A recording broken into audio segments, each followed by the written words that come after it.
I started searching up Black Orthodox Jews. And so then you go on Instagram, you got a whole bunch of people, and I literally just started talking to random people.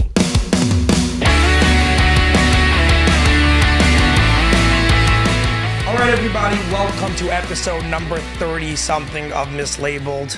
Churning them out, Zach. Absolutely, just a factory. Just the factory, just a well-oiled machine. Firstly, before we get to our wonderful guests today, a couple quick things. First of all, if you're watching this, please like, subscribe, and comment. I started getting really good at remembering that. Again, like, subscribe, and comment if you're enjoying. We are putting work into this, so please. Additionally, this podcast is sponsored by EA Tax Advisors. EA Tax Advisors specializes in limiting your tax liability. Fantastic people, for people specifically who have 1099s and are self-employed. I use them. They saved me a ton of money, and that's why I'm referring them out to other people.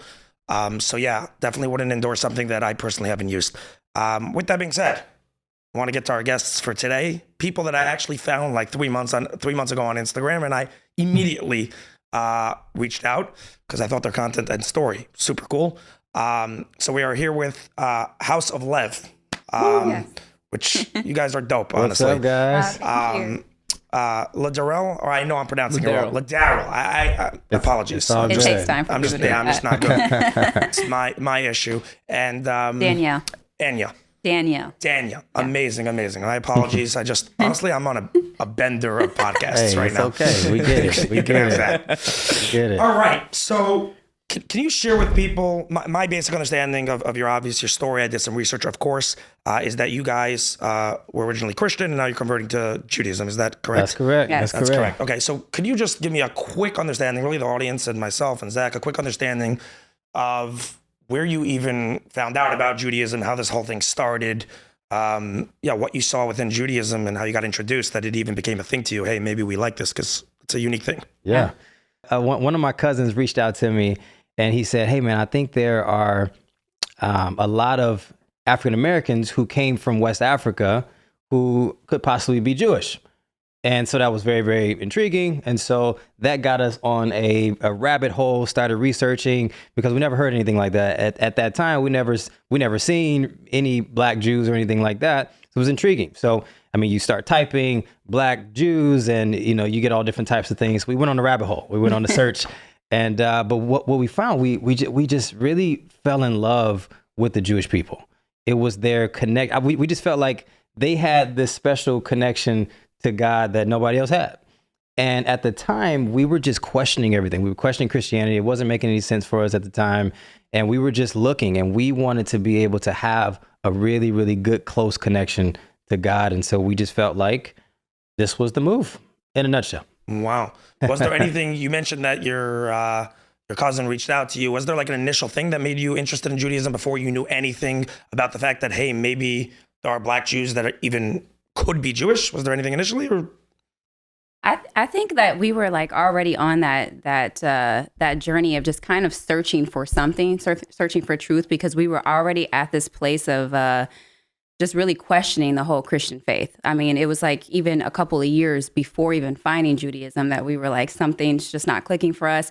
We kept trying to go from church to church and just, I don't know. I questioned it so much. I'm like, my answers are not getting answered. And so I think when he mentioned that, his cousin, things just kind of resonated and clicked. And then as we started learning, I'm like, now that makes sense. feels right. Yeah, it felt that right. makes sense. Yeah. So it was kind of like the perfect time. And Yeah, because Definitely. I felt like for once my questions were answered. Like there was an answer. Somebody had an answer for everything that I was questioning, basically. Wow. Yeah. Let me ask you something. When you would ask the questions in Christianity, within Christianity, was it the type of thing that they would just avoid them or not want to answer them? And just like, 100%. Yes. 100%. It'll just be like, some people would even say, the way I was raised, don't really ask the question. right. Or it was a lot of times where people would kind of blow it off. They would maybe beat around the bush, or they'll just say, hey, here's the most famous answer. They'll just say, hey, by grace and by faith, you just got to believe. Right. That was it. But we needed more than just believe. It's like there has to be some action steps. There has to be something else. Rhyme and not just- reason. Yeah, Exactly. yeah, for sure. when you say action steps, does that to me, that kind of sounds like you were looking for out of religion and in relation to God, you're looking more for like things to do. We want a structure. You want more structure. We want You a want structure. more. Well, there's no religion on earth that is going to give you more structure than Judaism. We are big on structure. Man. Exactly, which made so much sense. And I think that's why it clicked, because that's what we were searching for. I'm like, and I think out of the relationship, I was the rebel because I didn't grow up in Christianity. He did. I didn't, you know. How did you grow up?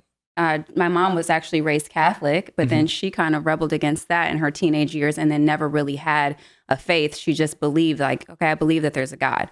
And so I would see my mother praying all the time, every single night, but she never mentioned like, let's go to church, or we're Christians, we're Catholic, or this and that. She's spiritual. Just spiritual. She was just spiritual. Right. So meeting him, that was all new to me. But what I loved about my husband, though, is that he was patient with that journey. He didn't force like Christianity on me or anything like that, but I'm the one that questioned so much. And he was like, you just believe. Yeah. Like, just believe. Because I didn't even really low key. I didn't even know how to answer. Yeah, he didn't know how to answer it. Would you say that like perhaps she was sort of the catalyst, Danielle was the catalyst for your journey into Judaism because she was the one questioning?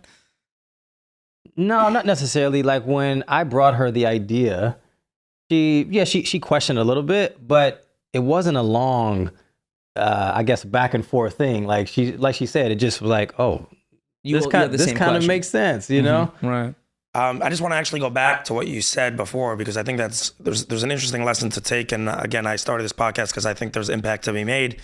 You guys mentioned that, you know, they would push away, not really answer questions, blow things off. And I think there is a problem, honestly, in the Jewish community and in the religious community as well, in a way for that. And all the rabbis that I'm close with, all of them, you know, it's not hard to get the label rabbi. And there's a lot of rabbis when we were growing up that would avoid answering any questions and kind of just tell you to shut up. And all the rabbis I'm close with now encourage questions. It's a very big thing in the youth right now, because a lot of the older millennial generation felt that they didn't get a lot of answers and weren't able to have real conversations till they were older. It's a huge push right now in the Jewish community, rightfully so, that when a kid asks a good question, you answer the question, you address it, because otherwise, like you said, you're kind of showing that you don't know what the hell you're talking about. Yeah. So that is a huge factor and something which I think is so important.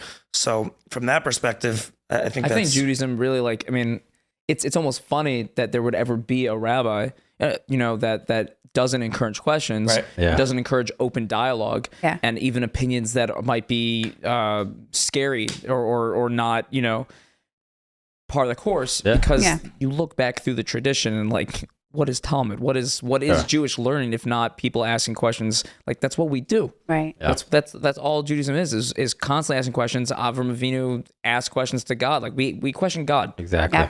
You know? So I just 100% I agree with you, Zach. So just give me a little background about you guys. Where did each of you grow up? Mm-hmm. Yeah, so I actually grew up, I mean, I was born in Pontiac, Michigan, which is about 20 minutes from Rochester, where I initially kind of grew up and was raised. But raised by a single mom, never really had a relationship with my dad. Very proud of my mom. She did the best that she could, raised 4 kids on her own. And, you know, really, I had an interesting bring up, to be honest. I mean, especially having to see my mom go from relationships to relationships and not knowing, okay, what does a father figure look like? You know, dealt with a lot of that stuff, and her, you know, being on a one income type of wage. We didn't come from money. So that was, you know, challenging at times. But I was proud of my mom because I would see just how strong of a woman that she was. And not in a way of like, I'm Miss Independent type, but just to see like, this is what I have to do. And I have to take care of my business and this is how it's going to be. But just overall, just proud of her. I think a lot of who I am today is a lot because of watching her, maybe because of the ways that she did things or how she did certain things. I chose to kind of be opposite. So it's like, I paid attention to what she kind of did. And I was like, I want to be better. I want to be different, you know, in that area. As far as marriage, you know, I guess maybe more ambition, right? Are you still close with her? Yeah. Yeah. You are. Does she feel honestly insecure in any way that you're like trying to like trump her? Yeah. Yeah. I mean, I think it's not, she doesn't say that, but I think that I can see that in certain ways. I see a little bit of, you know, some intimidation maybe, or just kind of like, I know she's proud. Right. But I feel like there's this like, I know my daughter did better. You know what I mean? 100%. Which a parent should be. I want my daughter to be better than me. Oh, so that's that's what I was getting at. Yeah. And the sign of a great parent is someone who wants their children to be better than them and is selfless. Right. They don't care about where they stand. And, and so many parents, unfortunately, are not like that. They feel threatened if their kid is, going to eclipse them in the overall scheme of life. Exactly. How about yourself? Where did you grow up? Detroit, Michigan. So you also grew up in Detroit. I guess that's where you guys met each other. Yeah, that would make sense. Yeah, so born and raised in Detroit. And I grew up there. So I grew up in a very, very close-knit, tight-knit, awesome family. You have a lot of siblings? I do. I got quite a bit of siblings. I have one brother and I have 4 sisters. Oh, nice. Yeah. So grew up in a very, very loving household, and family dinners every Sunday after church, and all these big get-togethers. It was an awesome family. It's unbelievable. Okay. So that's interesting, because like there are obviously like commonalities between all religions, and like for the way you grow up, it's not there's going to be commonalities with like now being from and being Orthodox. Like it's just you switch it to Shabbat, you switch it one day earlier. Exactly, it's the same thing. Exactly. Big families, close knit community. You grew up Catholic? Grew up Christian. Yeah. So my question is, typical Christians have a whole meal on Saturday after church on Sunday after church. Yeah. I think it's kind of a custom. That's just like, hey, where we going? So we'll either go to like a restaurant, or it's like for us, a lot of times we just go to my grandma's house. Everybody's going to my grandma's house, and we barbecuing, we cooking, and so that was kind of like a thing almost every single Sunday. So I think because that was how I was raised, it was something that was still just in me, and I think that connected me to Judaism. Is like when I start learning about the family and the gatherings, things like that within Judaism, I was like, oh, I like this. This is familiar to me. This could be just totally, I'll be honest, me being naive, and I welcome that with open arms because it's very possible. But would you say you're more of a spiritual person than the typical friend that you have, or the typical Christian even that you have, or is this like everyone? I'm just totally lost and I don't know anything, which is possible, like I said, because you seem to be a very spiritual person, like a very feeling connected person. Thank you. I think so. I think I've always been a connector, a pursuer of truth and spirituality. I guess since I was little, so I would say so. Got it. What's your family's like response? Like, they're obviously, you have a very close-knit family, and you go, like in our world, if you go and become Christian, that's going to raise some eyebrows. There's no question. So what's your family's response to, you going and becoming, Jewish from your faith? Right now, everybody's cool. Everybody's cool. And I'm very, very grateful for that. There are some who still feel a certain type of way. When I first brought it to people's attention, everybody was shocked. To be honest with you, because I was raised this way. It's like you don't turn around and go the opposite way. And but I think after a few conversations, and they really started to really see that I was really serious about this, they just said, hey, listen, as long as you're happy, because I think at the end of the day, my family just wants, and I think everybody's family, they just want to make sure that you're okay. They want, at the end of the day, they want what's best for you. Right. And so I had to kind of step back and put my feelings aside and say, you know what? I understand it from your perspective. And so after that, like my dad, like I love having conversations with my dad. Like he asks a lot of questions, and my brother, when we can talk curious. On the phone. They're curious, but it's not a point. It's not a questioning to where I'm trying to get you to say to think differently about your faith. Now it's like, no, you're my brother, you're my son, you're my cousin. I really want to understand you. That's beautiful. That's. Really I appreciate beautiful. that. I wish, honestly, in fairness, I wish our community was closer to that than I it was is. going to say that, like obviously with when children decide to live a different way, and usually like that conversation in the Jewish world is around like kids who decide to be less religious, but it could also be different religions. It's just parents, I think understandably, no judgment here, but parents have this innate, I guess there's an insecurity there where it's like, but this is not how I raised you. Did I fail in some ways? And it's so beautiful when like that gap is able to be bridged, where you can 100%. Be like, this is actually not about you. You actually did a lovely job, but I'm following my truth, and it shouldn't reflect on you and your parenting. It should only reflect on my journey. I wanted to ask Danielle, how is your family taking the transition? So it's interesting. My mom actually married a conservative Jew. Oh, that is funny. So my mom married a conservative Jew. It did not work out. But I think because of that, she couldn't argue. You know, I'm like, what can you say? You married a Jew. Like, I love that. You know, so that. What you gonna do? Huh? Yeah, what are you gonna do about it? But and also too, my mom worked with a lot of Jewish women too at her job. So what's her job? She was she worked for a therapist. But she was an office manager. So she worked around a lot of either the therapists were Jewish or the women that were. What type of therapist? Like a psychologist? Like a psychologist, yeah. Mm-hmm. Sure. Yeah. Okay, cool.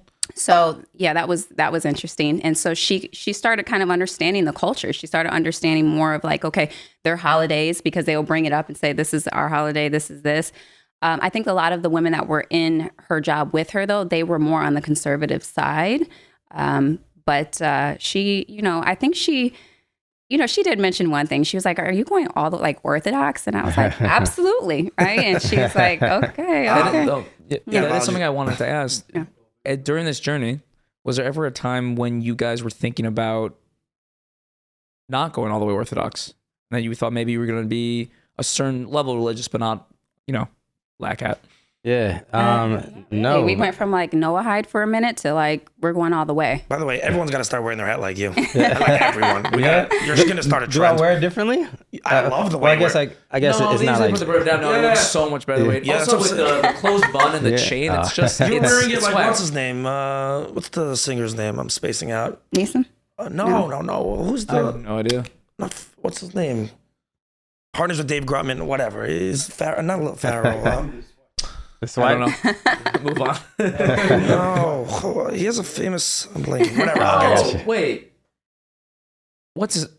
The guy who played the Super Bowl. Yes, correct. Yes. Bruno Mars. No, not Bruno. No, not The Weeknd.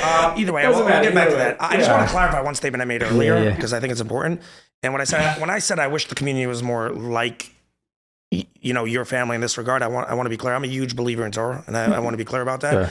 When I was saying that, I more meant from the standpoint of if you ever want to get someone to come back to anything, the answer isn't, in my opinion, to shun or to not listen. That only pushes someone further away. 100%. And you know, people have their own lives, make their own choices, and if you want people to see your side, you need to lead by example and lead in a way that shows the right principles of probably, which is the reason why they're walking away to begin with. So you need to lead with that and hope you can't control. So that would be my number one thing. And that's why I said, I think it's beautiful that your family was quick. It sounds like to hear you, listen to you, and you're making your choice. I happen to love your choice. I think it's, you know, like you said, it speaks to you. The answers are there. Yeah. And that's awesome. You seem pretty happy. I mean, from the way you seem to me, granted, I don't know you that well, but I just wanted to clarify that because I think that's huge. Yeah. Something I wanted to ask about, this was actually one of my questions I wrote down because like this is something that just does not get talked about a lot in the Frum community.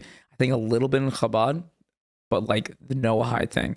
I think I'm not sure. I was not able to look through your whole channel, so I don't know if you guys have brought it up in detail, but that is really like, we all grew up religious, like not talked about. Like none of us have ever met a Noahide. We don't know anything about it. Like, how did that get, like, so I'm assuming you guys were Christian, and then you had a stage when you were no longer identifying as Christians, and you were identifying as this thing Noahide. Yep. Like, talk to me about that. Sure. So a Noahide is a person who keeps the 7 laws of Noah. Right. And so we were, again, you know, Christian and things like that. So once we let go of that, you know, how can I explain this? Yeah. Once we let go of that, it was our I feel like if you're not going all the way with choosing to convert, but you understand that you know the Mashiach has not come yet, right? There's only one God. That's kind of how we were identifying ourselves, and obviously keeping the 7 Noahide laws.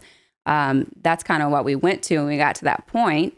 And so, you know, we agree though what you said, because we feel like a lot of people aren't really like educated as far as what, you know, a Noahide is. And it's been interesting because of us going through this conversion process, we've been getting a lot of Noahides reaching out to us. There's a lot of people that love the Torah. They love the Tanakh, and they believed that there is one God.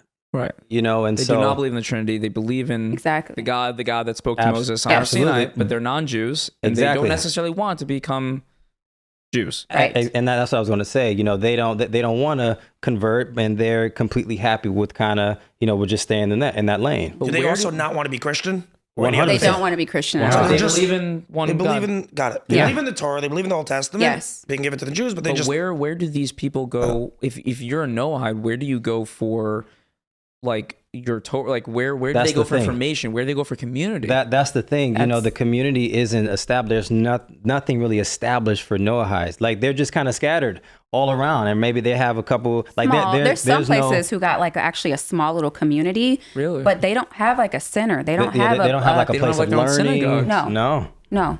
I wonder if that's like something that should be done. Like That's a good 1,000%. business Listen, decision. that's something that's spirituality. But just start creating communities. That's and something that's on our heart big time. Like we wow, that's what actually, you I wanna mean, do. this is something that we've talked about. Like we want to be able to create a Noahide fund and be able to somehow establish something, you know, for them, because this is the thing. A Noahide should live in a Jewish community.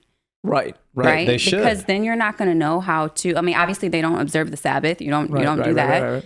But they should know how to do the, you know, prayers and I think that is so and just beautiful. even understanding more of the Jewish mindset of how everything works. Because a lot of them they're kind of figuring it out.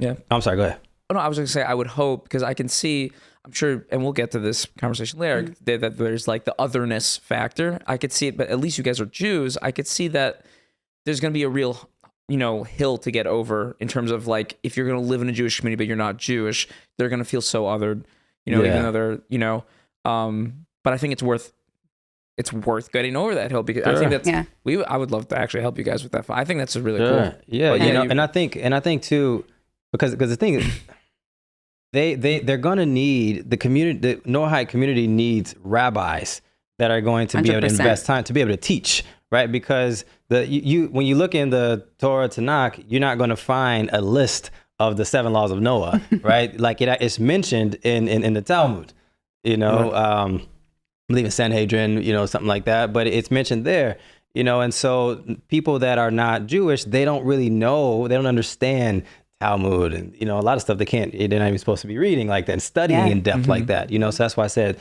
they need rabbis that's really going to be able to help guide and lead them. Wow. Okay. Why don't these people, just out of curiosity, want to convert? They're just, you know, I think in talking to some of them feel that some do feel that it may be a little bit too big of a commitment for them, right. and I think that's it. And I think it's commitment. I think sometimes it can also be, you know, a matter of, you know, I have to maybe uproot my entire family with, you know, with certain things, maybe they feel a certain way of how a family member would feel if they chose that. I mean, it's a big decision. So I have a couple of questions that I'm thinking. First of all, when did you start this whole process, right? From the time that you just, cousin, you know, gave you this information that, hey, by the way, there's such a thing as Black Jews, and you just started going down this rabbit hole. How long ago was that? This was about 4 years ago. 4 years ago. And how many kids do you have right now? We have 5. 5 kids. And you probably had how many at the time? 4. No, 3. Whatever. Your kids were already, had grown up one way and now transitioned into a totally new lifestyle. 100%. Okay. What was that like for them, that all of a sudden it's like, hey, by the way, we're, you know, joining Judaism? How did they respond to that? They were, obviously, they asked questions, right? Which was great, rightfully so. We wanted them to. But once we helped them understand why we were doing what we were doing and changing kind of our belief systems, they understood it. Because one thing that we never wanted to do was force them to believe what we believe, especially our 2 older kids, right? Now they're, you know, are 15 and 13 years old. And, you know, but we said, hey, this is what we're doing and this is why. Let's talk about it. And so we had an open discussion about it, and they asked questions, and we laid certain things out. We showed them this, we showed them that, and we gave them information. I think you should like start training all the from parents in the from communities. Literally, this is what needs to happen. Yeah. I do wonder though, has there been any have your children ever expressed annoyance? Like, I don't want to do this. I don't want to do this. Isn't, you know? Not one time. No. Not one time. To me, that's insane. Yeah. I think that's crazy. Because we showed them. If I was like 8 years old, 10 years old, all of a sudden you told me like no toys on Shabbos on Saturday, like what? Because I think for us, like we made it this journey fun. You know, it wasn't this serious thing where we were about to seclude ourselves and live in a forest. You know, it was like, no, this is fun. This is why. And Judaism was beautiful. Right. Like we completely fell in love with Judaism. So I think they felt our excitement, you know, and we told them about Shabbat, and they like, well, okay, what is the Shabbat? And we explained what it was, you know, and we talked about family, how beautiful that is Shabbat. Listen, we're going to lock down, we're going to shut down for 25 hours, and we're going to have fun, and then focus on us. No TV, no this. This is what we use. And we never had intentional family time, right? So they were just excited about everything. We, you know, helped them understand how we, you know, we're going to change our diet. We're going to eat, you know, kosher now. And they're like, that's awesome. Right. You guys are going to learn about gefilte fish. Yeah. I think the key thing is that we just never forced anything on our kids. Like we literally, it was educating and then their timing. Even with my daughter, when it came to modest dress, she didn't do it right away when I did. Right. And I let her know, I said, you know, this is on your timing. When you feel comfortable to want to start wearing dresses and be more modest, I said, you do it. And then one day she just, I don't know, it just clicked for her. I think, you know, kids are going to follow by your example, not what you tell them to do. Yep. And that's just what we did. Say that again, because that's like, I think so many people need to hear that. Yeah. Our kids, you know, they followed by our example, not what we told them to do, you know, because I feel like when you tell a kid what to do, they're going to rebel against it. They're going to go against it. Yeah. So that's one thing that we feel like an individual. Yeah. And we just wanted to make sure that like, this is what they want for themselves. So, you know, even going to the Beis Din and they're like, you know, wanting to meet our kids and wanting to see, do they really want this? We were like, please meet them. You can see that they want this for themselves. So, and when you understand why you do, what you do makes sense. Yeah. That's why we were very, very strong on helping them understand why. So that when we started practicing, it's like, makes sense. I think that was such a simple, beautiful answer, because in my head, I was thinking about it all wrong. I was thinking like, I'm a kid and also my parents are doing all these, I'm already thinking restrictions, restrictive, which, let's be honest, it is restrictive. Yeah. And you just paradigm shifted it so easily by saying, no, we made it fun because they saw how much joy we were getting from it. And of course, kids deep down, maybe not even that deep down, want like, my mom and dad's so happy about this. Like, I want to be happy. I get excited about it. I give not to toot my own horn at all, but I gave a speech a year and a half ago. We raised money for people with mental health issues. And I gave a whole speech literally talking about this, that the way we grew up, it was so much just like connection to God. The focus wasn't like understanding anything you did or like interpersonal connection or fun or love and joy. It was just totally, especially the way I grew up in a very lit-fish right-wing home. I'm not sure if you're familiar, but there's some sort of very big focus on like just doing rule without like really having any real connective joy. And I think that is what you're describing is that connective joy, which is what we want to do. Like, that's what I think a huge part of Judaism. You have the laws too, you know, but like you said, once you understand it and you have the joy in there mixed in, those laws don't become as like suffocating, so to speak, and as 100%. Painful. It's like, yeah, this makes sense. This is why I want to do it. It's not, you know, 100%. So that's fascinating. But I wanted to go back to something you said, the modesty, because I think that's a huge factor, right? Tznius, modesty in our world, I think every single girl to a degree, you know, struggles with it in our world. I want to understand from your perspective what you saw in that. Mm-hmm. For all the girls out there, what you saw in that that spoke to you, that you feel that this is something I want to do. Yeah. Again, like my husband said, when you understand why you do what you do, everything makes sense. And so I understood when I educated myself and I understood, okay, why are the Jewish women covering themselves up? That was beautiful. You know, to hear why a woman is, you know, completely modest for the sake of her husband or just for the sake of the protection of men. I'm like, that was beautiful to me, and to understand it in that deeper level. So I think, you know, once I had an understanding, it just wasn't challenging for me to. Let me ask you this. Is it something that you see as beauty for yourself, or do you think it's just something that you're doing solely because of the understanding of maybe the effects it has on other men? I think for myself, I think for both, to be honest. Yeah, for both. But even for myself, because, you know, for me being fully covered, it actually boosted my self-confidence. Really? Yes. And I say that because a lot of, you know, when women are showing a lot of their skin or things like that, it's really from insecurities, coming from a place of, I want to be seen, right? With this, it's like, they don't feel attractive enough? Is that what it is? I mean, I believe I'm just going to say from my perspective of when I did that, it was insecurities of like, I want to be looked at, or making sure that my husband only can look at me like this, or, you know, it's like almost like a comparison and a battle to other women. And I think sometimes society doesn't make that easy, you know, for women. But to see how much my confidence in myself has grown to know that, okay, I could be fully covered and I know that I'm beautiful. That is you know, amazing. so what a bit. Yeah. And to see my daughter growing up like that, I mean, that's especially compared to how society now, and I'm seeing other girls that are 15 years old and what they're wearing. Yeah. More, you know, in the secular world, it makes me truly grateful. It really does. And as a dad, I'm thankful for that. Expound on that. You know, I don't have to worry about, you know, having to worry about who I'm going to choke up.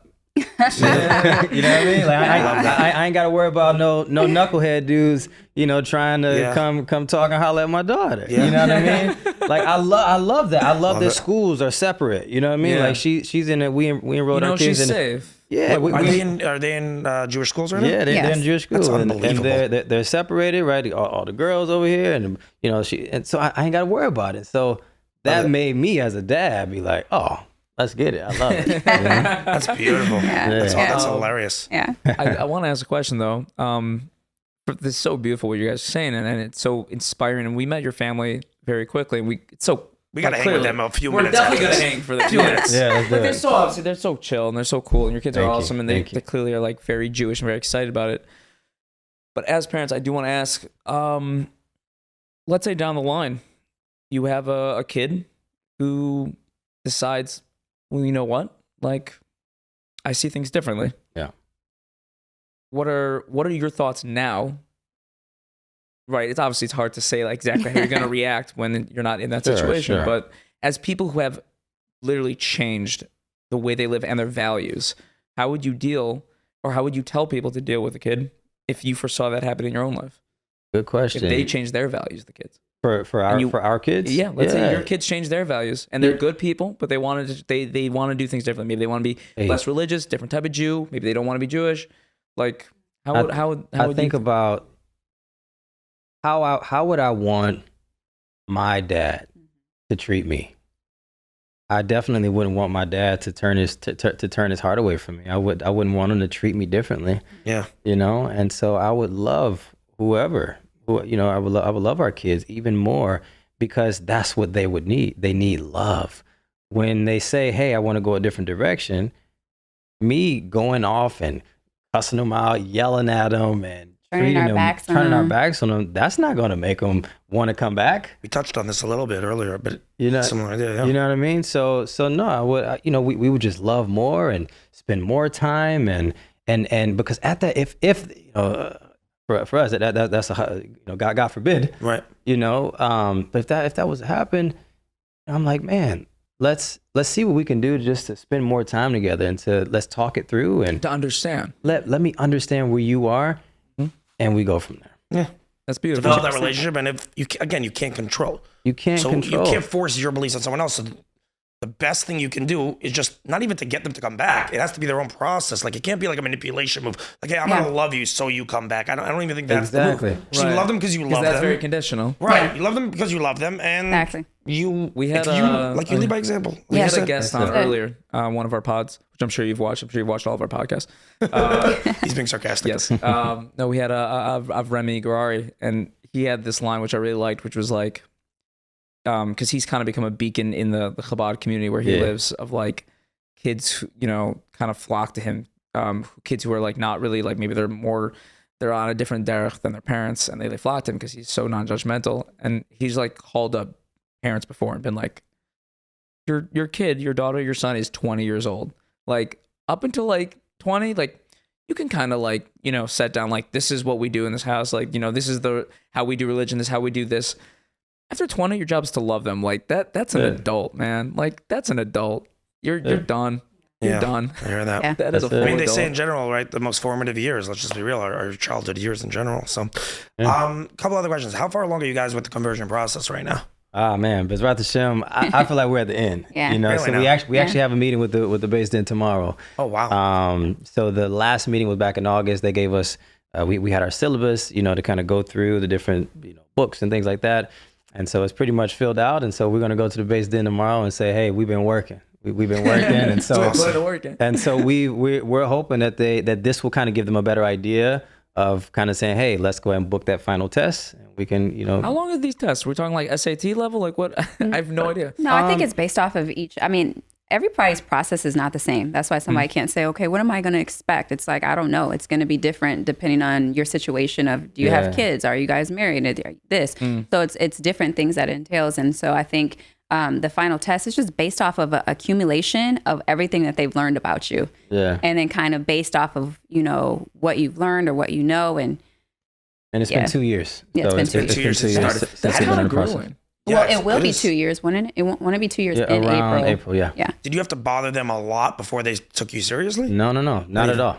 Not at all. So I once we found the community that we wanted to be a part of, I obviously met our rabbi, had that conversation. And so once we met, he just asked us questions, why and all these different things. And our rabbi loved on us and obviously asked us questions, because they as a rabbi, you want to make sure that a person's intent is good, rightfully so. Yeah. But it wasn't a thing of our rabbi. He didn't say like, no, come, no.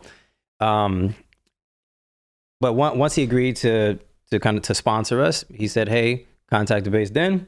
And so we did immediately. And then they responded and said, hey, let's book a meeting. How did you find the rabbi that you have right now? And by the way, if you're comfortable, we could give him a plug maybe. I don't know. Yeah. What's his name? Yeah. He said it himself, so want to give a big shout. So want to give a big shout out to Rabbi Senior of Beth Jacob Congregation. Rabbi Senior. Senior. Yep. Senior.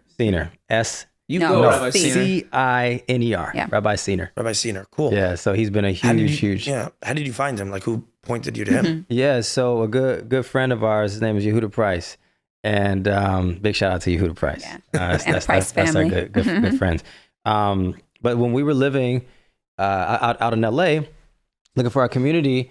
No, let me backtrack. When we started considering conversion, I was going online looking for other Black Orthodox Jews because it was for us, we just needed to connect. Like we needed to feel like, okay, are there other people like us thinking like we're thinking, And so I started searching up Black Orthodox Jews.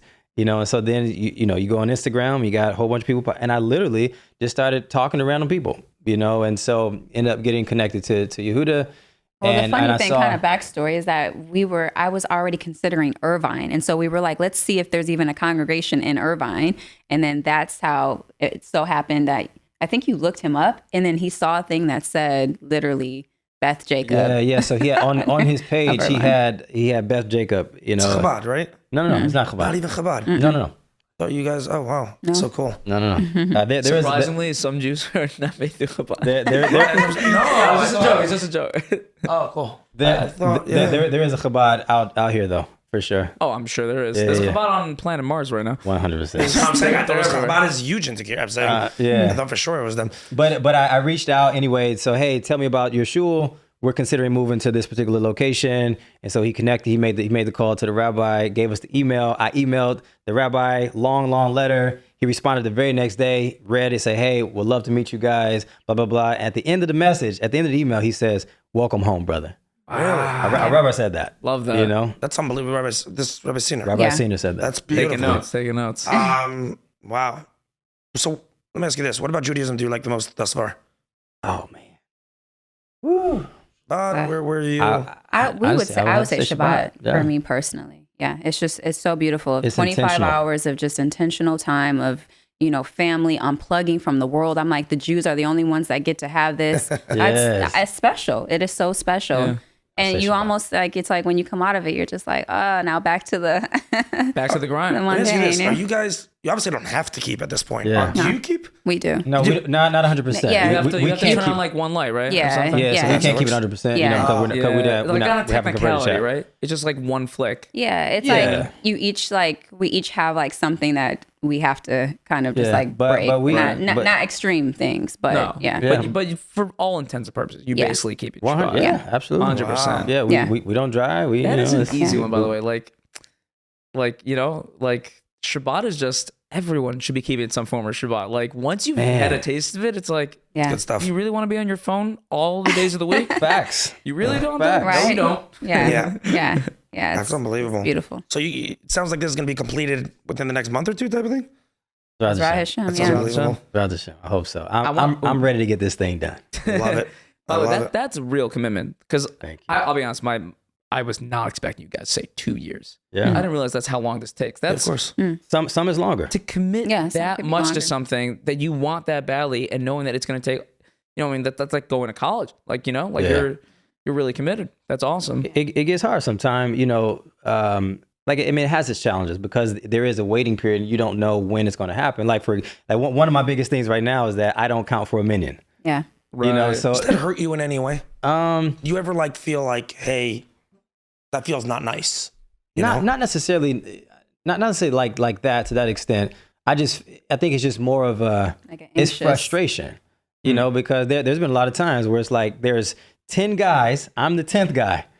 And it's like we can't get started yet because I don't count, right? So it's tough. It doesn't feel invalidating. It just feels frustrating. Exactly. But I just think too, even think about what you guys were asking about our kids, with our kids and the decision that they would make, and with our conversion. Here's what keeps us peaceful. Everything is from Hashem. Hashem is all in control. He's in control of every single thing. So the fact that I don't count for a minyan yet is from Hashem. Love it. And I know that in His timing, I'll count. About Hashem. Love it. Yeah. That's beautiful. Okay. And I think too, if I could just kind of add to that, I think it's the beauty of the waiting, because a lot of people you'll say, isn't that, it's just so frustrating, which I understand because your neshama is just like, I want this. But I think that the waiting process is beautiful because we don't want to transgress. Like we want to make sure that when we're there, we were prepared, know what we're doing. Right? So I feel like that time gives you the time to prepare and to think about it and become like it's not even a thinking about it. It's a like I've been prepared now for this and I'm learning. So I think that's the beauty of that process as well too. Got it. You can't push a moving train. 100%. You don't want to. Yeah. You want to just let it come to you on its own. Because it's from patient. Hashem anyways, the timing of everything. Yeah. All right, let's hit some quick firebrand questions. Favorite Jewish food? I stole my question. Oh man, favorite Jewish food. Sorry, Zach. It's all good. It's all good. I got more. Challah. No way. Challah. Get out. 100%. I'm sure your wife makes mean challah, but you got to give me a better food than that. Something. No, That's I mean, like her a her sick- challah is not better than her challah. No, man. Challah is like No. Okay, let me see. My wife's hollering. But no, she just makes this. It's sweet, it's soft. Sometimes she put like a sweat crumble on top of it. That's my favorite. It's crazy. You gotta send me some of your challah. Back in my pre-gluten-free I days, will. that was my favorite. Yeah. What's your favorite Jewish food? Filter fish. No. No, that is no one's favorite Jewish food. No. Honestly, I make this. I love like this salmon dishes, that I do make. So I make like this teriyaki salmon. Ooh, love that. That's a Shabbat classic. I love teriyaki salmon. Yeah, teriyaki As opposed salmon. to like Moroccan. I'm much more of a teriyaki salmon guy. Yeah, me too. Yeah. I did a Moroccan salmon before. The kids love that as well. I kind of switch it up. I try to switch it up. I did this thing. It's called a sushi bake, where it's a spicy salmon sushi bake, where literally it's like his mouth is watering. it's sushi rice, and then you top it off with some I haven't spicy eaten all salmon. day, so I'm like getting hungry. Y'all ain't ready for that. It's By the crazy. way, I said this on the last podcast, but it's worth mentioning again to anyone that is not like right wing. Like you gotta do challah tastes best on Friday night. You ever have challah on Friday night? Yeah. Oh, you do challah on Friday night. Yeah. Yeah, Sometimes it's I way had it. better. No, It as slaps. opposed to Ready Shabbos Day. No, he's not being honest because we have never had never had challah challah on on Friday? shop. No, when have you had challah? You've never made it. You never made First it. of all, I've never even made challah. Why not? I don't know. I think Who that's makes it? something. Well, we get like on Kiddush. At Kiddush you had Yeah. that. Babe, we have- you've made a challenge before. I have not made a challah. Tell me when I've made challah. I don't know when, but If I would have made challah, that's why my answer was so confident. I was like, yes, yes, it's good on I'm going Friday. to send you an amazing challah recipe, or Okay. 2 or 3. Okay, great. You make it Friday morning.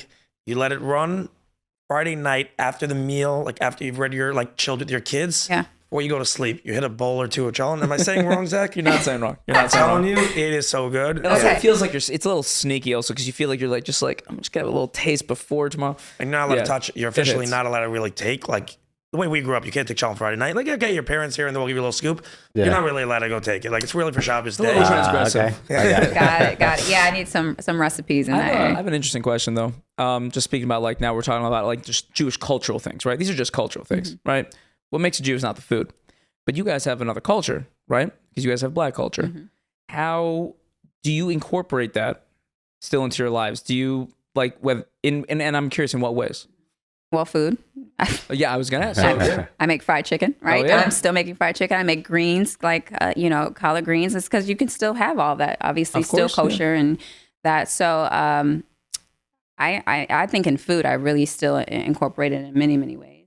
And then, I don't know. I feel like maybe this could be edited out, but I feel like I struggle with this question. Please. No, we want to Why talk would you about edit the this out? struggle. This is real. I don't know. let's Like get real. I don't. Sometimes I just don't know how to answer because obviously I'm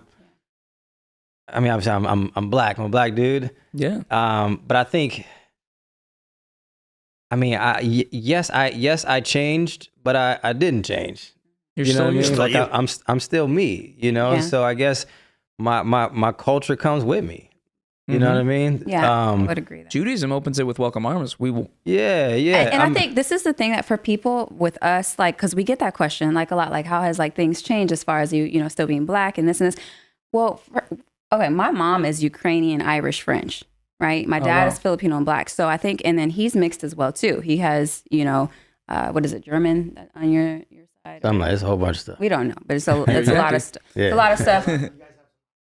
Hey, I'm looking into it, especially on my Ukrainian. My grandfather was 100% Ukrainian, so I'm definitely looking into that. But I think for us, because of that, I don't look at color, and that might be hard to say. And some people might take that the wrong way and be like this. But like, listen, we embrace who we are, but I don't look at it as a separation. Yeah, if that makes sense. And maybe that's why. Maybe that's why I have a hard time answering it. Because it's like, you you're raised in different cultures and things like that, and African American culture, and and it is important. But then it's like it's not a separation thing. It's like, you know what I mean? You don't feel like you had to get rid of that culture and trade it for Judaism. You're bringing that culture with you, as you said. 100%. You're you. When you say culture, just because I don't know if there's any, let's say when it comes to music, I don't know. Like, I'm a huge rap guy. I don't know. Like, is that what you're referring to when you say bringing culture with that's you? actually was going to be my question to you. Is like, when you say culture, how do you define that? So obviously, I'm no expert on African American studies. Like, to me, Black culture is obviously the food. Black culture is the cookout, the certain things like that. But hip hop is a huge part of it. The dancing is a huge part of it. Teaching your kids about like the African heritage and stuff like that, and just like African, whatever, like anything that has to do with like just like where you guys come from. Yes. Black liberation, like the civil rights movement, like all of that. Yes. 100%. So we're on the same page then, right? Yeah, so that's when I think of culture. I think of all those things. Yes. Why wouldn't you also? Right. I mean, that's because like it's So that is still important too. And yes. you're teaching And we your kids educate about- our kids. Yeah, Absolutely. our kids need to understand, where African Americans came from. We need to understand that culture, Black culture, and African culture, and being able to embrace that fully. That's very, very important in our household. 1,000%. I love to hear that you guys can be very proudly Black, very proudly Jewish. Yeah. And I think that maybe there was like a fear and like with other people who are like, there are other Black people out there who are thinking of converting, and maybe there's like a fear of like, will we get to some degree whitewashed, especially when you're going to like a Litvish community? Like, are we going to just become Black Ashkenazi Jew? Like, are we going to be able to keep ourselves in? And what would you say to those people? I would just say, number one, you just have to, you have to just trust Hashem, number one, and know that He got you.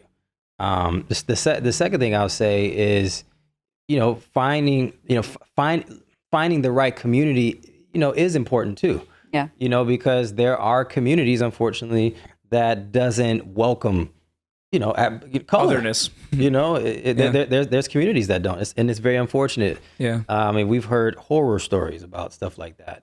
So I think it's very important that African Americans who are considering converting and wanting to go down this road, like spend some time finding the community that's going to make sense for you and your family, that's going to put you, in a good situation. And then now here's the thing: there are people, that are unable to get into certain communities. But I know people who are in communities and they're just at a place in their life where they can't leave. They can't just uproot their family, and so they just kind of have to deal with it. And that's something. I apologize. You said you've heard horror stories regarding what? If you could just I've heard horror stories about communities, not treating Black Jews correctly, right? Or Jews of color. Communities? Yeah. Wow. Yeah.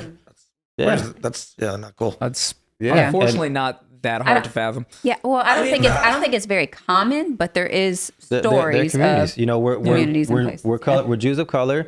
Don't feel welcome. They get turned away. They get treated differently. I actually have that as a question that I wrote down, which is how has this community, accepted you, and how have most of the communities at this point accepted you since you guys started on this journey? We couldn't have been more in a better community than, our community embraced us from day incredible. one. Really? Day one, and we We're talking actually, about Irvine now. yes, Yeah. Shout out Irvine. Irvine is actually one of the most diverse communities that there is. Yeah. Diverse Jewish communities. Yeah, diverse Jewish community. Like what other sorts of diversity are we talking? There's Hispanic, there's Black, there's Chinese, there's I know. Yeah. Out here in our community, there's a whole bunch of specifically different at our Jewish school.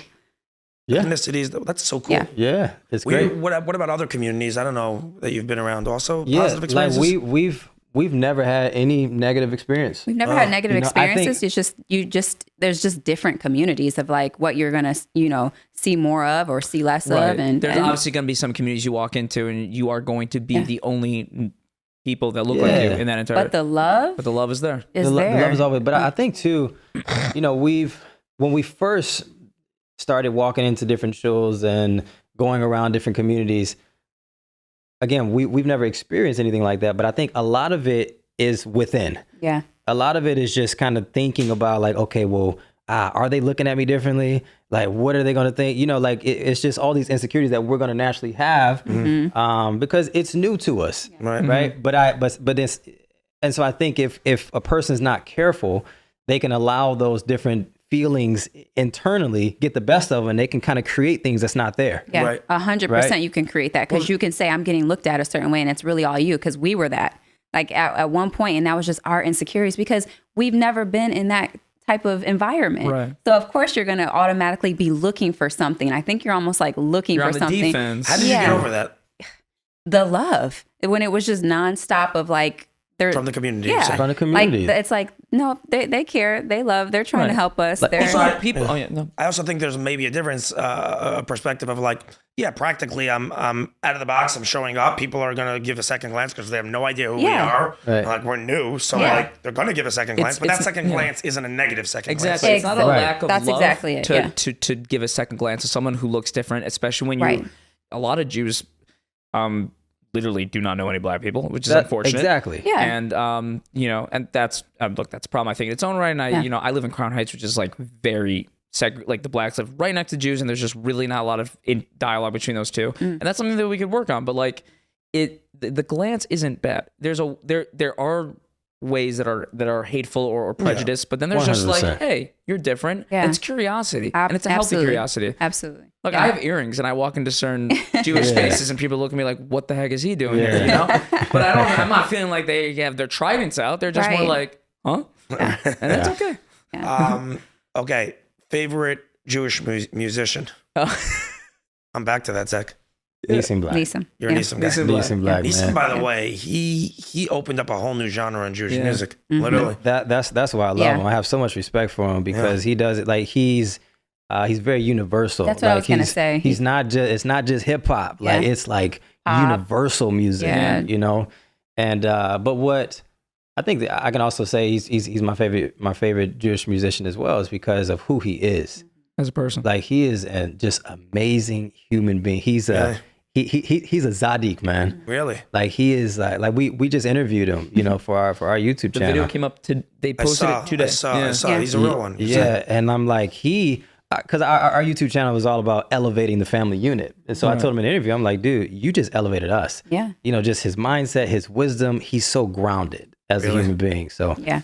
That's incredible. Awesome. Especially because most people think, honestly, that rappers are not grounded and are just, Right. And he sounds like he's someone who's a rapper, obviously, where he came from, and he's just like you're saying. Yeah. It's very. He had a career, by the way, before Judaism. He did. I'm just saying He was kind of big in the Seattle scene. Yeah. I'm just saying it's an impressive, 100%. wholesome situation going on. Where There's a new guy. I don't know all. if you guys have heard L'chaim OG. Oh yeah. Yeah. We're trying to get him on. He's putting out some. hey, some fire. get him on. He's You guys will have fun with He's L'chaim. also one of our other favorite What's artists. the as well. shorty? What does he say? His Thnia song? Shorty got those meetups. All I gotta meet No, is he came. I did an event last August, and he showed up with Amari Stoudemire, just like he's boys with Amari apparently. Yeah. And all of a sudden, there were probably like 250, 300 singles there, or whatever. We were just having a good time. Yeah. And all of a sudden, he walks in with Amari, and like it was just a hilarious scene. And he just took over the stage with Amari, which was hilarious. Yeah. And obviously, we gave it to them. We're gonna give a damn. Like it's cool to have a guy who's on the Knicks with $100 million contract there. We were just like, sure. But he went on played a few songs. It was good. It was a good moment. Wait, was Amari on a track?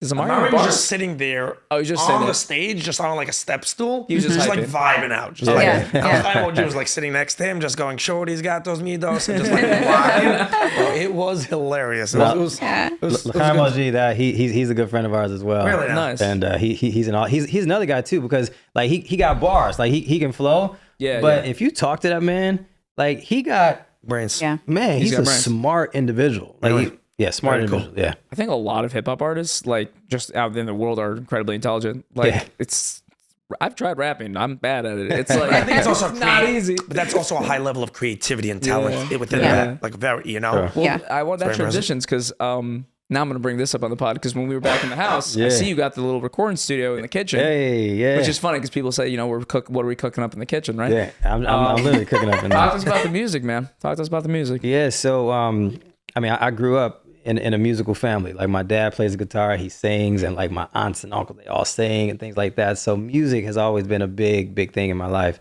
And so I was a recording artist for a couple years, and I was a choreographer, a dancer, and all those different things. Entertainment was How I met really him. big. Yeah. Wait, whoa, we gotta we'll get to that I- soon. we'll go I back to want that. to hear that story. So singing, songwriting, I love all that stuff. And so now that I'm in the Jewish life, I'm excited because I feel like I can still be creative. I can still bring that with me. And there was, thankfully there was a space for that, already kind of trailblazed by, again, like people like L'chaim OG, Right. like Nissim Black, and a whole bunch of others. Are Like, we you talked about saying that earlier. we should be on the lookout for Spotify in the next year or so of music coming from you? Yeah, like some Jewish hip hop. 1,000%. You're going after that. 1,000%. Oh yeah, I'm definitely gonna coming. release some music. Coming out. I did. We'll plug your stuff like when it comes out. Thank you, Yeah. appreciate it. So I did this this remix. It's called the Nig and Bounce. So somebody, saw that. You made the. I made that track. I Yeah, didn't realize yeah. you made the track. Yeah, I so see I you made, dancing towards it's like one of your pins. So he made the posts. track. yeah. So I made the track, and so I was like, let me come up with like a cool little dance as well. So I made, so I love did it. it. Actually, our son came up with that dance. Right. Here we go. Right. Thank you. Yeah, I have to shout out to my son Jaden. because he came out with made the that dance. So for Your those who son's see- also dance big time? Yeah, he can dance. Really? He can dance. Yeah, he got some moves. I love, dancing is such a cool. I've always wanted to be a good dancer. I mean, I just suck at it, but whatever. I don't think you suck. Zach says I'm okay. I have some, but I think he's got rhythm. I got rhythm, but I've never harnessed It it. just or takes him worked on like it. 6-7 shots, but then the rhythm comes out. Yeah, exactly. No, I'm definitely insecure about my ability to dance. I think I do have rhythm though. No, you're good with it. You're good with it. That's what something we definitely wanted to do is because I'm a hip hop dancer. Like I used to take lessons. for real? I used to take lessons. I was very involved in like the New York like club scene. So I was in a couple music videos, a couple. Nice. But like, Nice. yeah, I saw the moves. I was like, okay. And you give lessons, right? I do. Yeah, I do. saw you have a whole class, like an online thing, right? Yeah. Where you teach online. Yeah. So, By the way, I really want to talk about this because this is huge, and I'm happy you just brought this up. Could you share about your class? Because I think there's a healthy outlet, like a really healthy outlet. And I think there's a lot of kids growing up, especially me when I was a teenager in high school. I think there's a great outlet that kids, I'd plug this in a second. There's very little in the frum world Jewish dance. Dance is like kind of ignored, especially for boys. yeah. Like girls, I But think why? have. But why? Oh, dude, I can't tell you why. No, I don't think it's considered bad by anyone. I would disagree. I would say that when I used to do when we used to have like masibas in yeshiva, and I would get down in the middle, and I would do, I'd whip out a couple like top rock and breakdancing. People cared. I had Rebbeim come up to me and be like, I wanted to give when I was in camp, and I'm not going to say the name of the camp, I said, hey, for free, can I give a workshop to teach the kids hip hop dance? And I was told, no, that's street dance. That's not. Okay, I don't think maybe that's true, but I don't think that exists anymore. I think we're way past that at this point. I definitely don't think it exists anymore. So me having a dance background, I was very, very excited to be able to use that gift into the Jewish community, because I did notice that there's no outlets for it. You know, especially like high level hip hop dance choreography, stuff, because I've done the music videos. I've traveled around the world with recording artists on tours and things like that. And so that was my background. That was my life. And so I said, you know what, wow, it'd be cool to be able to really help the Jewish community and to give them some good quality dance classes. So I started some dance classes out here at our shul. And so I pushed pause on it because we started just kind of changing focus and changing gears and things like that. Towards what? So we're focused more on our content and podcasts and things like that. Okay. So we slowed down the in-person classes. But then I created an app. I created an app, which was very, very excited about it. And with the app, I offer unlimited hip hop dance classes where people can download it, and it's in the app stores, and it's videos of you. It's videos of me right here in my garage filming it, teaching beginner, intermediate, advanced dance classes to all ages. Really? And even a toddler. Yeah, so people can pay a monthly subscription every month, and they can just get me teaching dance classes. How much content are we talking? How many classes are we talking? How extensive is the teaching? So I upload. I'll be uploading classes like once a week, once or twice every single week, or every other week. So as the weeks grow, as the months grow, I mean, you can have a whole bunch of classes. I love this to your disposal. This is I amazing. want to see a bunch of Jewish. I want to see a new generation of Jewish kids who know about popping and locking and breaking and hip hop. Wow. This is unbelievable. And it's currently live. It works. You could go on there. It's on Apple. Yeah. What does it cost? House of Lev Studio. What does it cost? And so there are a couple different levels. I'm actually in the process of adjusting the prices, because right now I believe it's $19.99 for like unlimited on one level. Then I think it's $29.99. Raise those prices. Come on. Yeah. But no, I'm just He was thinking about making it go down. Yeah, but I want to make it go down because I want accessibility. I want accessibility, and I want to kind of adjust some different things as well. So I love this. This is such as I'm thinking about this. There are dance is something people feel so insecure about. Like you learn about this in 8th grade, how to do the horror. But after that, I feel like there are so many people probably that want to get good at dancing, and it's a great outlet. I think we're in a point in time, thank God, where there's so many different struggles in the world right now that there weren't 30 years ago. And I think most people are open-minded to the degree, or at least people that are with it in this generation, rabbis, are open-minded to the degree that if something is not against Torah and halacha, get involved. Why not? There's so many outside problems in the world. Whatever it is, instruments, sports, if it's healthy, go for it. If it's healthy and it brings people joy, go for it. So this is an awesome thing that I think really could do that for people. And build yourself confidence. You show up at a wedding or whatever, especially in the Label's gonna take your classes. He's signing up, especially in the Jewish world where you always go to weddings. You're always imagine you're with your boys and you get to just totally rock out. I think that's awesome. So do you teach women how to dance also? No, but that's the beauty of the app, because it's women can actually do it in the space of their own home and be comfortable learning, and it's by themselves, and you know what I mean. Or there could be people who are coming together, women who are doing it all together, just somewhere in a gym, if they rented out a space and saying, hey, let's take the class together. Let's put it up, because you could put it up on a screen. It's unisex. It's the stuff you're doing applies to both genders. Sure. Dance Because he's not doing anything that's provocative or nothing suggestive or anything like that. And but that's why I wanted to create an app too, because there are young girls and older ladies that want to be able to dance as well. Now, as far as me teaching personally, a woman, that's a decision that I decided. I'm,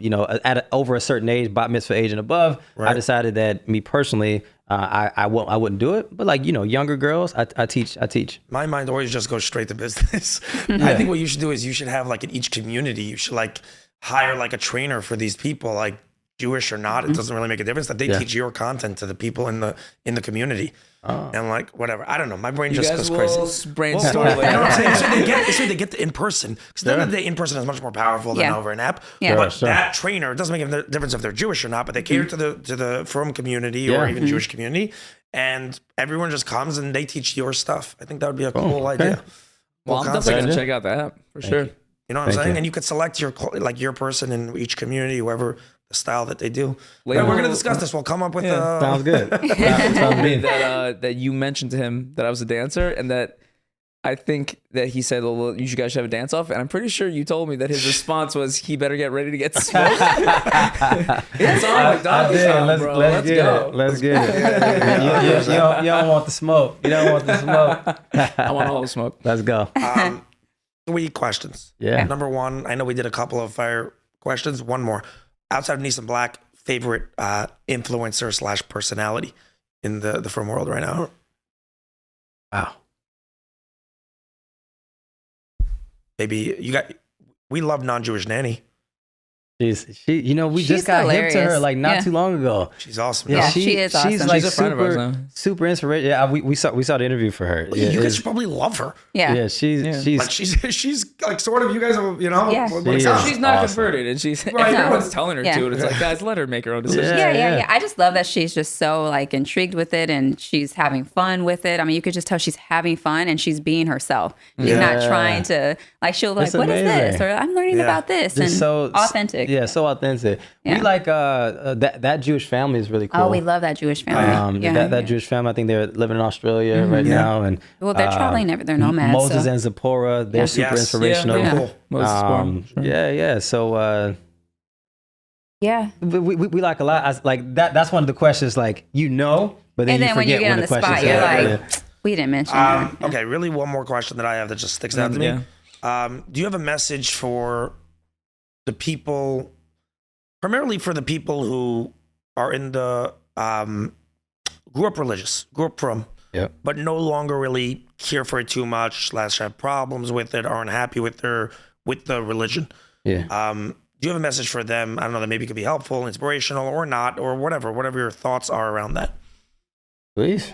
I think, just short. I know he'll elaborate on it, but for them to just know that they're loved and you're Jewish, like your family. And so no matter what happened, if you went off the derrick or whatever, it's like, you're still the people. Like, and I think that's how Ladero and I, we want to look at it always, is just knowing that, Jews are family, no matter if you went conservative, if you're this, like it's like, we're still one big family. And I think if we can get to that point of realizing that, then that's what's going to bring the Mashiach back, honestly. I love it. Yeah. That's boom. That's fire. Yeah, I don't even want to anything on top of that. That's beautiful. I agree 100%. I'm personally done with the questions.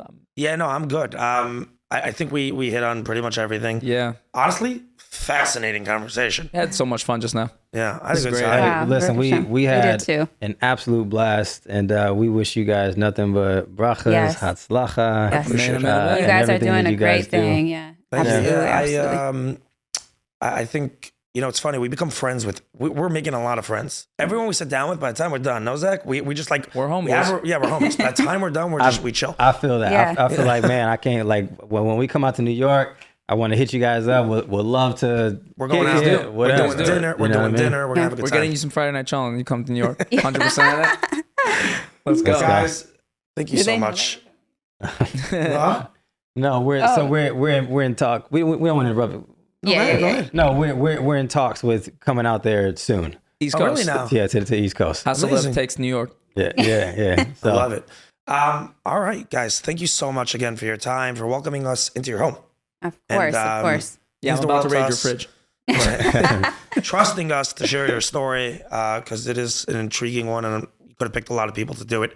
So thank you so much, and I hope everyone enjoys this. I thought this was fascinating, and looking forward to amazing things to come for you guys. Really. Thank you so much. Awesome, guys. Take care. Enjoy next episode coming in a week.